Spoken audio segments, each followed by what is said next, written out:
기도하겠습니다.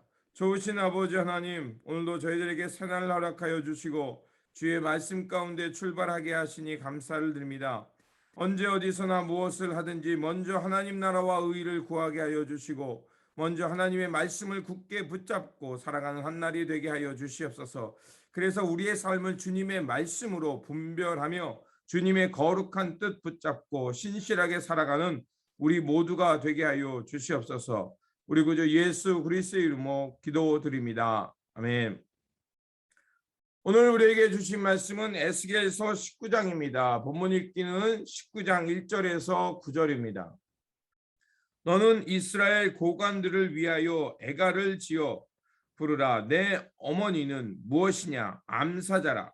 그가 사자들 가운데 엎드려 젊은 사자 중에서 그 새끼를 기르는데 그 새끼 하나를 키우매 젊은 사자가 되어 먹이 물어 뜯기를 배워 사람을 삼키매 이방이 듣고 함정으로 그를 잡아 갈고리로 꿰어 끌고 애굽 땅으로 간지라.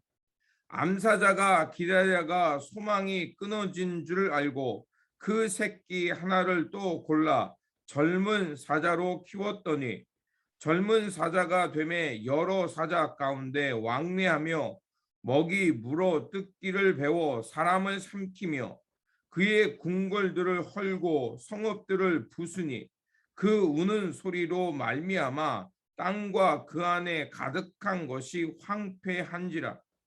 이방이 포위하고 있는 지방에서 그를 치러 와서 그의 위에 그물을 치고 함정에 잡아 우리에 넣고 갈고리를 꿰어 끌고 바벨론 왕에게 이르렀나니 그를 옥에 가두어 그 소리가 다시 이스라엘 산에 들리지 아니하게 하려 함이라. 아멘. 오늘 본문은 이스라엘을 향한 애가, 즉 슬픔의 노래를 전하는 말씀입니다.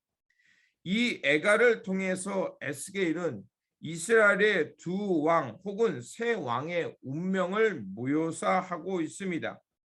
암사자는 바로 이스라엘을 말합니다. 첫 번째 왕은 여호와스입니다. 그는 주전 609년에 바벨론으로 끌려갔습니다. 그리고 두 번째 왕은 여호와긴으로 추정됩니다. 그는 주전 597년에 느부갓네살에게 의해서 이제 바벨론으로 포로로 잡혀갔습니다. 암사자가 젊은 사자를 하나 키워 사람을 삼키게 했다는 말은 바로 여호와스와 그 여호와긴의 악행을 말하는 것입니다.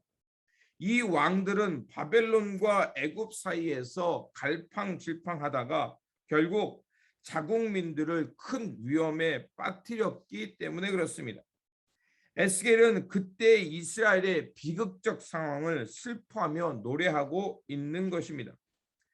이스라엘의 왕들 중에 대부분은 특히 후기의 왕들은 하나님을 떠나 악을 행하며 하나님의 심판의 대상이 되었습니다. 그런데 지도자가 그렇게 악을 행했다는 것은 결국 백성들까지도 큰 파멸에 이르게 했다는 것입니다. 그래서 이스라엘 백성들은 피폐해졌고 여러 제국들의 침략에 의해서 이제 백성들은 큰 어려움과 슬픔에 빠지게 됐던 것입니다. 그리고 10절과 14절에서는 유다를 포도나무로 묘사합니다. 포도나무는 너무 크게 자랐는데 그만 그 크게 자람으로 교만해졌습니다. 그 교만 때문에 결국 하나님 앞에서 진노의 대상이 되고 이방 제국의 침략에 의해서 불태워집니다. 유다의 왕들의 운명은 곧 그 나라의 왕들의 운명이 되는 것입니다. 이제 그 큰 포도나무는 더 이상 하나님의 비옥한 땅에서 자랄 수 없게 됩니다. 그리고 광야에 뽑히게 되고 그리고 메마른 땅에 심기게 되었다라고 말합니다. 그것은 바로 이스라엘의 운명을 말하는 것입니다. 이런 이야기들을 들을 때 바벨론에 포로로 끌려가 있던 사람들, 그 사람들은 한때 뽐내는 포도나무와 같은 사람이었습니다. 그런데 지금은 뽑혀서 이 바벨론이라는 그 광야와 피폐한 땅에 심겨져 있습니다. 그들의 애처로운 상황을 말하는 것입니다.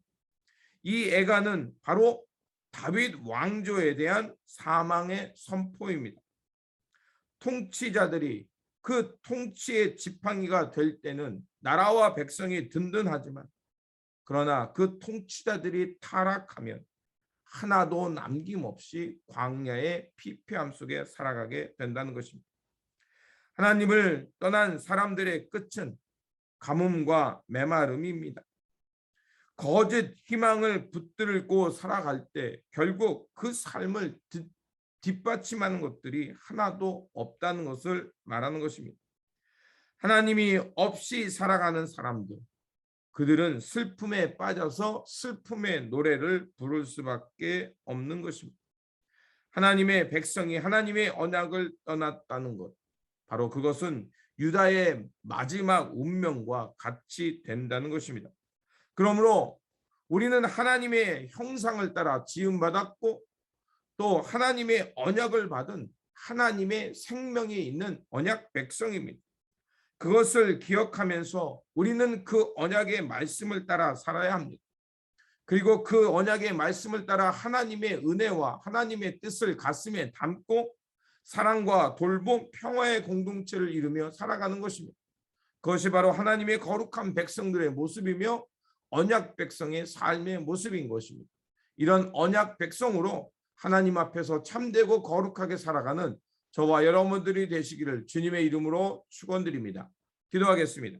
좋으신 아버지 하나님, 에스겔은 이스라엘 백성들의 운명을 보며 슬퍼하며 노래할 수밖에 없었습니다.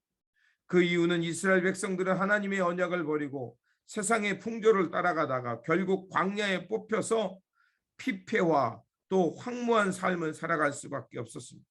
주님, 이러한 역사를 통해 우리의 삶을 돌아보게 하여 주시고 주님 안에서 우리가 무엇을 붙들고 살아가고 있는지 깨닫게 하여 주시옵소서. 바라옵기는 아버지 하나님, 우리가 언제 어디서나 주님의 말씀을 붙들고 하나님의 언약 백성답게 살기를 원합니다.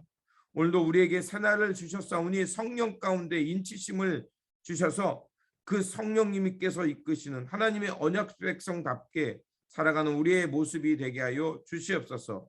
우리 구주 예수 그리스도 이름으로 기도드립니다. 아멘. 오늘 우리에게 주신 말씀 붙들고 살아가는 한날이 되시길 바라며, 언제 어디서나 주님의 말씀을 붙들고 하나님의 언약 백성답게 살아가는 저와 여러분들이 되시기를 바랍니다. 주님의 평안이 함께 하시기 바랍니다.